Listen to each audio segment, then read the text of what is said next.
Hey all, how are we? Yeah, I'm going to dedicate this one to a good mate of mine. I'm not going to mention his name, but he'll know who I'm talking to. But yeah, we're keeping this one real, because unfortunately, there's a lot of people out there that are really struggling. You know, um, and they only reach out when, unfortunately, they're in times of in need. They've been drinking or whatever, and they're sort of using that to try and numb the noise and the pain. And unfortunately, I've been there all too many times myself. And unfortunately, what causes people to do that, which was my own experiences as well, is not knowing how to deal with your problems. It just gets overwhelming. It really does. And I know for myself, I really struggled. And one bit of a wake up there for me at one given time was, I remember telling telling this woman that I was sort of, you could say maybe dating, but we're talking a long distance. We never met, and we got on really good.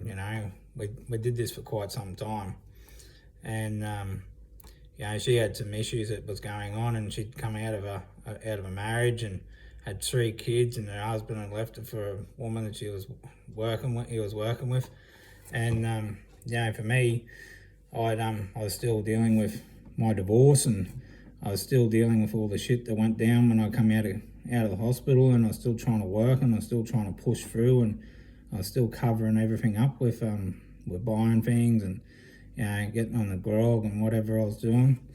But I told her about these stories, and this one particular time, um, I was telling her about the mates that were at the same age as me, who had families and um, kids and wives, and how I'd come to know not only them but their extended families too, their mothers, their fathers, their nephews and nieces and brothers and sisters. You get to know all these people, and you get to know them on a good level. And these people, unfortunately, had good diagnoses. They were meant to leave the hospital in flying colours in no time too, and unfortunately, they never did. Not alive anyway. That really rolled me. It really did, and at times it still pains me a little bit, but that's why I'm here doing this now, because I know that the reason why I survived all this is because I'm here to send these messages out there. You know, it's pretty serious stuff, really, and I can deal with people unfortunately dying because of illness. But what really pains me the most is knowing that someone's taking their own life. That is really really hard. You know, um, but when I was telling this story to this woman this one particular time, she told me, that's the third time you've told me that story, and I was like, what? I was like super shocked. Here I am thinking I've told it the first time, and I'm in tears too, mind you. Like, because it used to bring tears to me every time I told that story, every time I even thought about it. And she said, yeah, you've told me that story 3 times now. You've told me that several times. And you've told me, and then she started rattling off another one. And I was just like, oh, wow, I didn't even think I told you that one.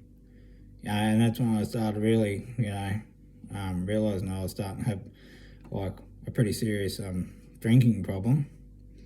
It was what I used to do is get the bottle of rum and I'd hit it straight, with a few beers. And, I didn't do that all the time. It was only here and there.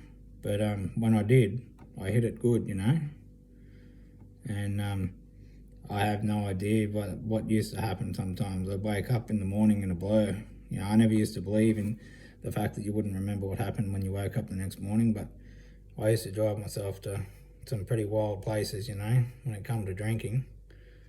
It drove me bad enough that I knew that I had to make some changes. And that's what I'm here trying to do. Help others make changes. It's all good to have a couple of beers and, a few social drinks, whatever. But when you drive yourself to that point, you've certainly got to face your demons. And that's what I can do. I've been there too, fucking I know what it's like. It's terrible. You don't know where to turn. You don't know what to do.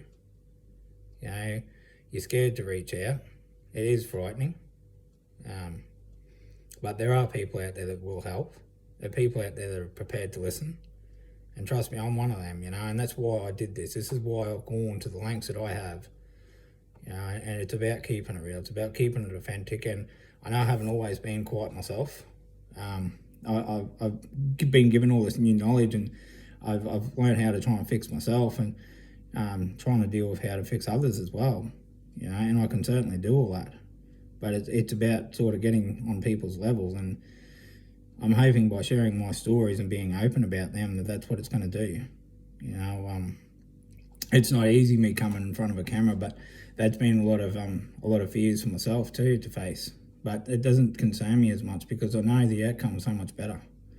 I know I can help so many people. They've just got to come forth. I'm putting faith by putting myself forward and making myself vulnerable that many others will follow. That's what we need. We need to wake up, we need to make some changes. There's too many things going on out there that just are not to my liking and not to many others. I'm sure you don't like waking up and seeing the bottom of a rum bottle done and dusted, wheelie bin full of beer cans and whatever else. It's all good having a bit of fun, but there's a limit. But anyway, I'll share some more stories, but that's keeping it real. Alright, well, you don't have to be great to get started, but you have to get started to be great. Thank you.